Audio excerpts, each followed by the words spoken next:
Hello, Cambridge. Welcome to What's That About, where we answer all your questions about the pressing issues of the day, brought to you by CCTV. CCTV, we're watching you. We're always watching you. Max, they're not supposed to know. Well, our first question, delivered by the U.S. Postal Service, led by privatization fiend Louis DeJoy, comes from Dave on Erie Street. Dave asks, seems like I've been stuck in Omicron quarantine all winter, binge watching Singles Inferno. What's been going on in our fair city of Cambridge now that things are starting to finally open up again? I love Singles Inferno. Let's bring in Special Agent Desmond Pomeroy to give us a recap of the latest Cambridge news. Hi, guys. Wait, what's Singles Inferno? Oh, it's a cool South Korean dating show. All these super hot singles lay around on couches and talk about how they like to work out and play video games and are looking for somebody just like them to work out and play video games with. It's very European, kind of like Emily in Paris, because it has subtitles. Sounds like it's just up your alley. It is. Anyway, Desmond, what's going on in Cambridge? Oh, quite a few things, which means it's time for a lightning round episode. Oh, I love lightning rounds. Well, everybody loves lightning rounds, Max. That's why they call them lightning rounds. Huh. First, because of the impending retirement of Louis De Pasquale this summer, Cambridge has begun to look for a new manager. If D. Pasquale retires, who are we going to complain about? Are we still going to have a show? I wouldn't worry about that, Max. There's still plenty to complain about here in Cambridge. So how's the selection process going to work, Desmond? Well, if you go to the website, CambridgeCityManagerSearch.com, the timeline is all laid out. Boop.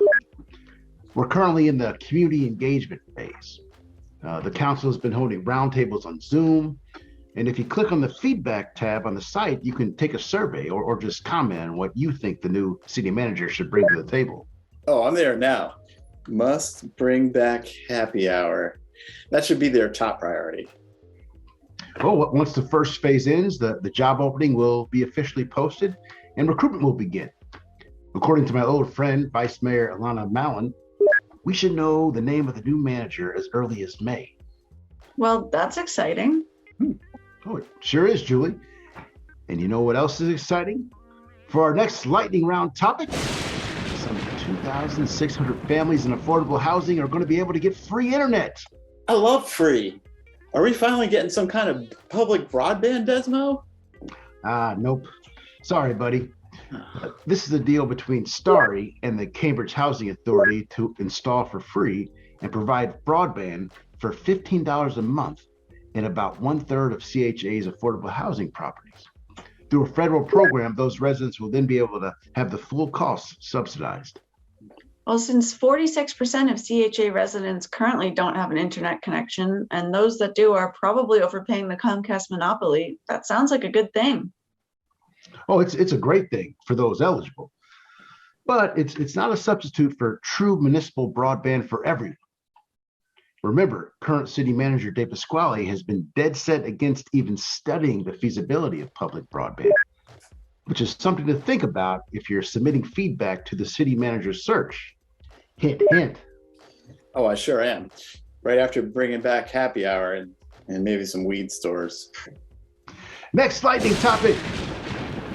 As the Omicron wave rapidly recedes, Cambridge still has an indoor mask mandate.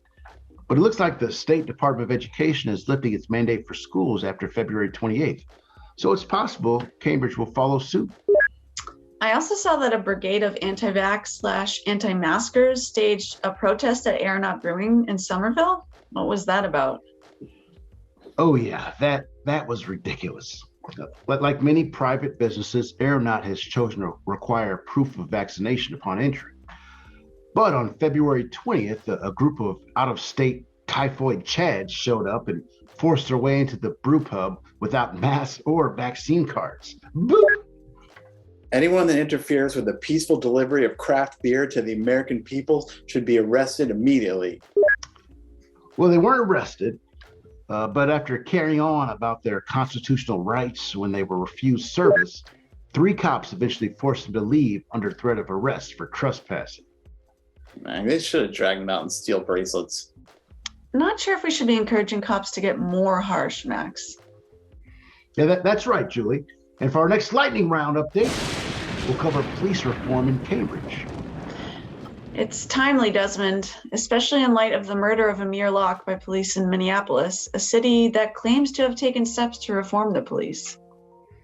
Yeah, that's right. The Minneapolis mayor has made a bunch of lofty pronouncements about banning no-knock warrants.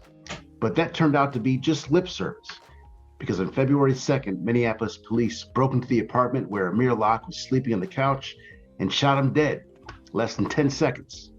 Locke wasn't even a target of the warrant. Has Cambridge taken any action to prevent this sort of police violence here? Well, the state does allow no-knock warrants in some cases, but there's at least 2 different local initiatives for police reform right now, both aiming to use trained civilians in place of police for emergency calls involving mental health or unhoused residents. What's the difference between the 2 initiatives? Well, one, called HEART, is led by a local organization, the Black Response, and backed by the excitingly well-named Cambridge councilor, Quentin Zondervan.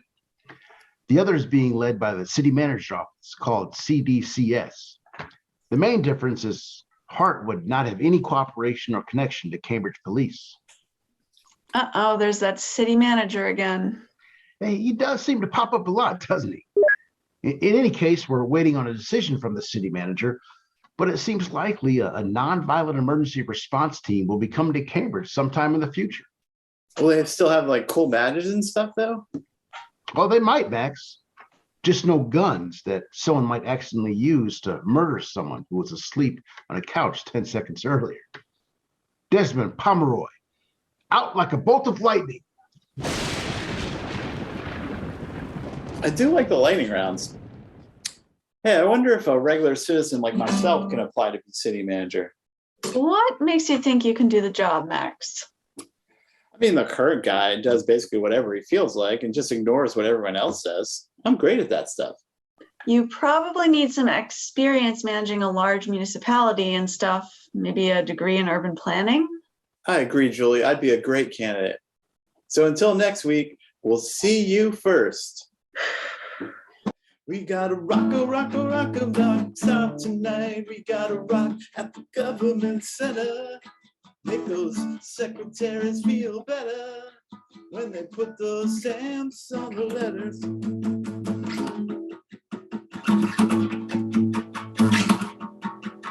Make them feel better, make them feel better.